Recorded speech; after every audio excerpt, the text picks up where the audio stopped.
sometimes my mom's like, what if these guys that you talk about watch your channel?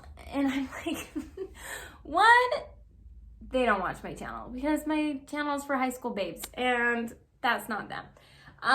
Two, if they do, good, because they freaking need to know that they were jerks. Okay, babe, today's video is a little different. I'm gonna share with you my scariest breakup story ever. Like, this one, and what's crazy, I didn't even date this guy for very long. We weren't even like really that serious at all. And this was like my scariest breakup story ever. I also fact-checked myself because I didn't want to like dramatize anything that wasn't real. And I asked my brother who was with me during this story. He was right there with me. I said, hey, like, this is what I remember happening. Is that what you remember happening? And he was like, yes, Abby, that was psycho. So I have a verified source, but I want to share with you my craziest breakup story ever and kind of tell you my perspective on it now and how it can help you with your breakups in the future. Okay, story time. So precious baby Abby had a crush. Oh, where do I even start with this one? Okay, so this guy, we went to junior high together, and like I just like never even thought of him as more than just like a friend and kind of an acquaintance. And then at the end of my sophomore year, I went to prom, which I've shared that story with you, and this guy just like noticed me. It was like he'd never seen me before in his life, and all of a sudden at this prom he just noticed me. And from then on, throughout that whole summer, we had this like summer fling, and he was such the wine and diner. He took me out to ice cream every night. He like just was like laying it on, just like so hot and heavy. He bought me these gifts. Like, it was so fun. Like, it was really fun. And it was like kind of the first time that a guy had like totally fallen for me. And I was just like kind of along for the ride. I was like, this is really cool. And then what happened was, by the time, cause like I'm slow. I'm slow sometimes when it comes to relationships, especially at first. Cause I just like, he was kind of like the first guy ever I said that like, just like really lied to me and was laying it on. And I was just like, wow, okay. So by the time I finally was like, yeah, I way like this guy, I want him to be my first kiss. And I'm like so Twitter faded with this guy. He picked me up one day, and I 1000% thought that he was gonna kiss me that day. So I was in like this really pretty white blouse and a pink shirt, and I had my hair all curled because I knew he was gonna kiss me. He picks me up. We go like return a shirt for him at like Kohl's. We go to like Burger King, and he just buys himself food. And then we go into a church parking lot, and while he's eating a burger and fries, he proceeds to tell me that he does not like me anymore, that he doesn't know what came over him, but like he just doesn't like me anymore, and he doesn't want to hang out with me. Like, it was just kind of brutal. Like, he wasn't being that blunt, but he was actually being that blunt. He was just like, this is a direct quote. I talk about this in my high school guide that you can get below and get more details. But he said, like, between bites of his burger, I just don't know why, but I just don't like you anymore. I thought I was getting my first kiss, and he breaks up with me. And it was just like, this sucks. And so I was just like, okay. He takes me home, and I get out of the car, and I just walk into my door. And I remember my mom and dad, they were a little surprised that I was back so soon. I think I'd been gone like an hour. And they're like, wow, you're back really fast. Like, how did it go? Because, you know, they kind of knew too that like this kind of like leading towards my first kiss. And I was like, I think he just broke up with me. Like, it just hit me so cold. And because it was so new and so fresh, and because I had just decided to fall for him like a couple weeks before, oh my gosh, that first hurt was like so hard. That first heartbreak is like the hardest. How does that country song go? Like it hurt so bad. And in the summer, there's a little bit of like a void of when you have a breakup, because there was nobody else I could even like go and hang out with and meet new guys, because it's still the summer and school's about to start. And I remember like hearing like, oh, he's already asked another girl to homecoming. Like he was on to the next girl. And like that hurt so bad. And I just remember being like so devastated and not sure how to handle it. So this was like maybe 2 weeks before school started, maybe 3. So I'm just like devastated those weeks and not sure how to get over this. And my heart's totally broken. I feel like it's all my fault.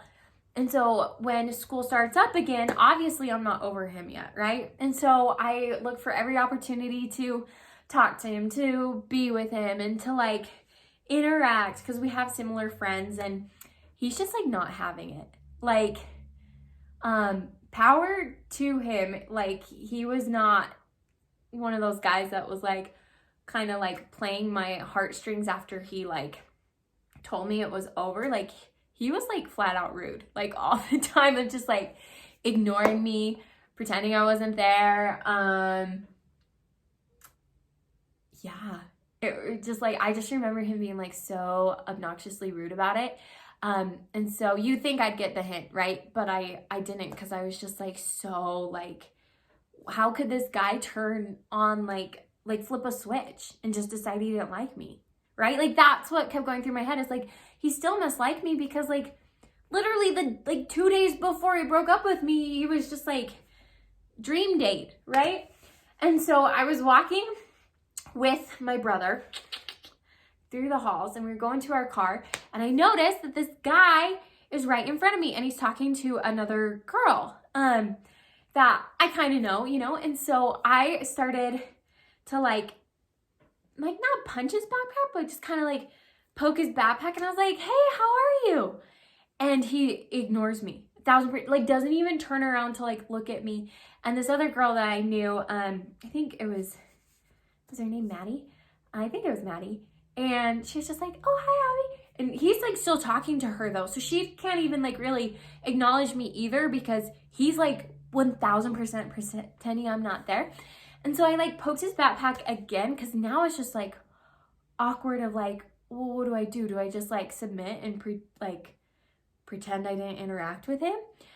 And so I poked his backpack again, and he stopped, and he flipped around with his fist, and he came like he was gonna punch me in the face, and he literally stopped like right here. And it was terrifying. Like I remember like it happened all so fast, and I gasped, and I kind of like jerked back a little bit, but I was like frozen. Like my natural instincts like kicked in, and I just felt like one of those armadillos that like tenses up. Like this guy nearly punched me in the face, and he literally stopped like this far from my face. And then he took it, so his fist is there, and like the 4 of us, because this girl's like turned around too, and he's got his fist in my face, and my brother's next to me, and I'm just like, oh my gosh, and I've like gasped. He pulls back his hand, flips around, and starts walking and talking to this girl like nothing happened.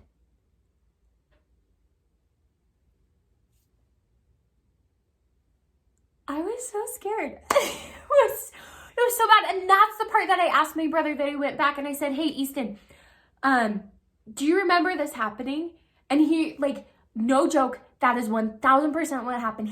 My brother said to me, he's like, I have never been so freaked out in my life, because I 100% thought he punched you in the face.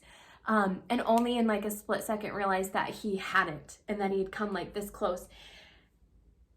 And he walked off, right? And I remember I like stood there for a while with my brother, and then when the shock of it all wore off, and like my brain was kind of processing what had happened, we just like skedaddled to our car and we got in there. And after that, it's kind of a blur what happened, but this is what like that did for me. That's like really scary. But in that instant, any feeling of love and I want him back and I just think he's the greatest guy in the world, it flew out the window. And I, from that moment forward, had zero like negative interest in this guy. Like it terrified me.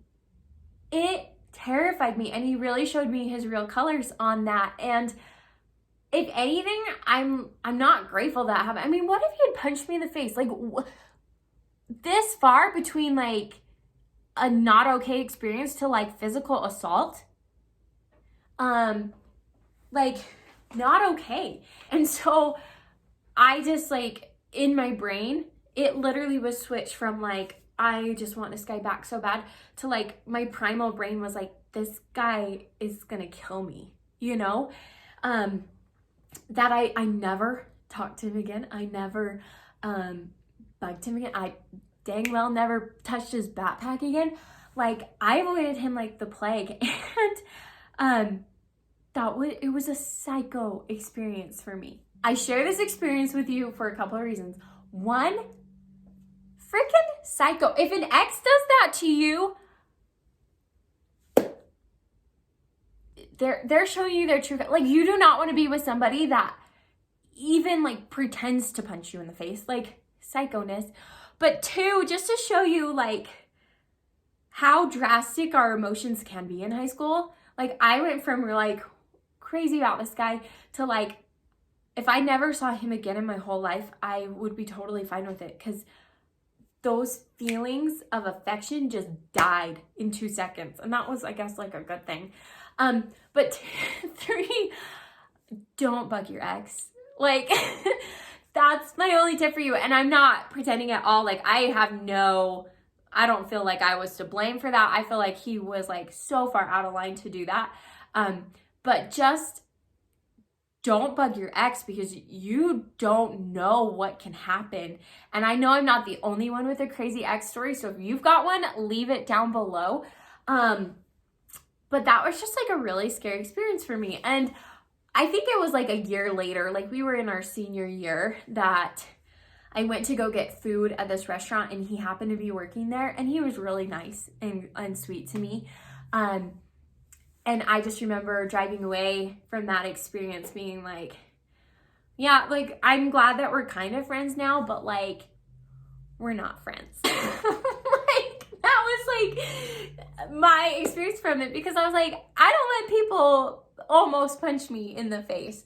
So I share that with you like in the hopes that if your ex has ever done something that you deem as a red flag, that you believe them.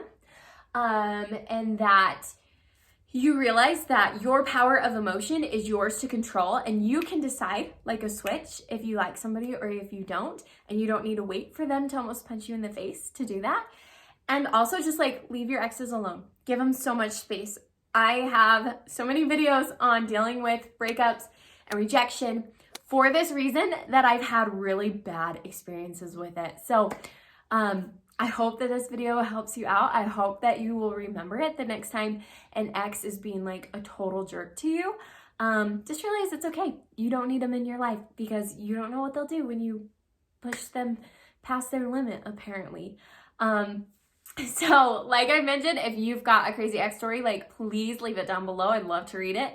So subscribe if you are a young woman looking to like master high school and build the life of your dreams once you graduate.